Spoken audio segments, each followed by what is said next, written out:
Hello friends, welcome to learn and fun official YouTube channel. তো বন্ধুরা, আজকের কলকাতা হাইকোর্টে যে এনআইওএস মামলাটির শুনানি হওয়ার কথা ছিল, তো সেখান থেকে কি আপডেটটা উঠে এসছে সেটা নিয়ে বিস্তারিতভাবে তোমাদের কাছে এই ভিডিওটার মধ্য দিয়ে আলোচনা করব। তো বন্ধুরা, তোমরা প্রত্যেকেই জানো গত 28শে নভেম্বর কিন্তু আমাদের সুপ্রিম কোর্ট থেকে এই এনআইওএসদেরকে নিয়ে একটা রায় প্রদান করা হয়েছিল এবং সেখান থেকে বলা হয়েছিল যে প্রাইমারির ফ্রেশ রিক্রুটমেন্টে কিন্তু এনআইওএসরা আর অংশগ্রহণ করতে পারবে না, কেননা 18 মাসের ডিএলএড কোর্স, ঠিক আছে, তো তার জন্য কিন্তু তারা অংশগ্রহণ করতে পারবে না। তো তার পরিপ্রেক্ষিতে যারা চলতি নিয়োগ প্রক্রিয়াতে অংশগ্রহণ করেছে, অর্থাৎ 11,765টা শূন্য পদের উপরে যে সমস্ত এনআইওএস ডিএলএডরা অংশগ্রহণ করেছে, তো তাদের সেই ক্ল্যারিফিকেশানটা কনফার্ম করার জন্য, অর্থাৎ তারা নিয়োগে থাকবে কি না সেটা জানার জন্য কিন্তু আমাদের কলকাতা হাইকোর্টে একটা মামলা করা হয়েছিল এবং সেই মামলাটির শুনানির ডেট প্রদান করা হয়েছিল কিন্তু 4ই জানুয়ারি, ঠিক আছে, অর্থাৎ আজকের কিন্তু এই কেসটার শুনানি হওয়ার কথা ছিল। তো আজকের কি হয়েছে বিস্তারিতভাবে তোমাদের কাছে বলছি। তো বন্ধুরা দেখো, আজকের কিন্তু অভিজিৎ বাবু কোনো এক কারণবশত আজকের হাইকোর্টে উপস্থিত থাকতে পারছেন না বা উপস্থিত নেই, তার জন্য কিন্তু এই কেসটার শুনানি হয়নি। হ্যাঁ বন্ধুরা, আজকের কিন্তু আমাদের বিচারপতি অভিজিৎ গঙ্গোপাধ্যায় মহাশয় হাইকোর্টে বসেননি, তার জন্য কিন্তু এই কেসটার শুনানি হয়নি।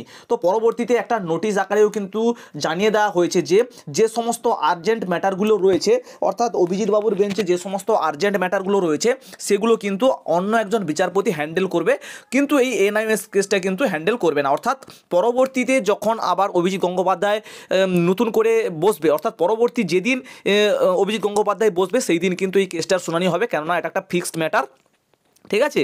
তো যদি আগামী দিন অভিজিৎ গঙ্গোপাধ্যায় বসেন তাহলে আগামী দিন এই কেসটার শুনানি হবে। তো দেখা যাক কি আপডেট আসে। তো বন্ধুরা, তোমাদেরকে দেখিয়ে দিচ্ছি সেই লিস্টটা। দেখো, তোমরা দেখতে পাচ্ছ এখানে লিস্টটা, দেখতে পাচ্ছ যে in the high court of Calcutta. তো এখানে মোটামুটি কোন কোন কেসগুলো কে কে দেখবে সেটাই হচ্ছে ব্যাপার। দেখো 4 তারিখে দেওয়া রয়েছে, 4ই জানুয়ারি, 5ই জানুয়ারি, ঠিক আছে।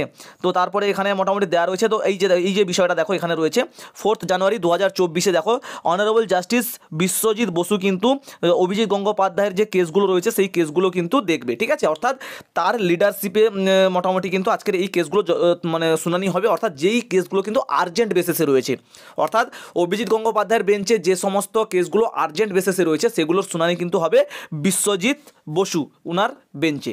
তো এই হচ্ছে মোটামুটি ব্যাপার। তো যেই দিন অভিজিৎ গঙ্গোপাধ্যায় বসবেন কোর্টে সেই দিন কিন্তু এনআইওএস মামলাটির শুনানি হবে এবং সেই দিনই জানা যাবে যে এনআইওএসরা থাকবে কি না, ঠিক আছে। তো আজকের আপডেটটা এই পর্যন্ত ছিল। তো যদি ভিডিওটা ভালো লেগে থাকে চ্যানেলকে সাবস্ক্রাইব করো, লাইক করো, বন্ধু মাঝখানে শেয়ার করে দাও। এনআইওএস যারা রয়েছে তোমরা অবশ্যই পুরো ভিডিওটা দেখবে এবং আপডেট পরবর্তীতে যখন নিয়ে আসবো তার জন্য অবশ্যই চ্যানেলকে সাবস্ক্রাইব করে পাশে থাকবে, ঠিক আছে। তো দেখা হচ্ছে পরবর্তী ভিডিওতে। ভালো থেকো সবাই, সুস্থ থেকো সবাই। Thanks for watching. টাটা, জয় হিন্দ, বাই।